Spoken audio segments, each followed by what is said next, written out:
ও মা, এই নাও চিকেন। বাবা তোমার ভয়ে আমার হাত দিয়ে পাঠালো। এই গরমে তোর বাবা আবার চিকেন এনেছে? ও মা, রাগ করো না।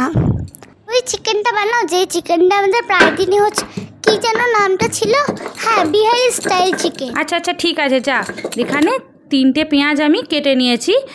এবার সামান্য পরিমাণে পেঁয়াজ কুচি আমি এই চিকেনের মধ্যে দিয়ে দিলাম। দিচ্ছি হাফ চামচের মতো ধনে জিরে গুঁড়ো, হাফ চামচ কাশ্মীরি লঙ্কার গুঁড়ো, হলুদের গুঁড়ো, আর দিচ্ছি হাফ চামচ গোলমরিচের গুঁড়ো। তারপর বেশ কিছুটা সর্ষের তেল দিয়ে এইভাবে হাতে করে ভালো করে মাখিয়ে নিয়ে আধ ঘন্টার মতো রেস্টে রেখে দিতে হবে।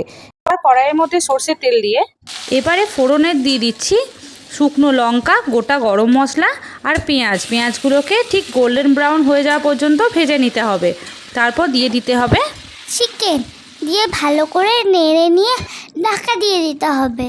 তারপর এইরকমভাবে একটু জলটা ছেড়ে এলে দিয়ে দেবো 2টো গোটা গোটা রসুন, চেরা কাঁচা লঙ্কা আর টমেটো কুচি।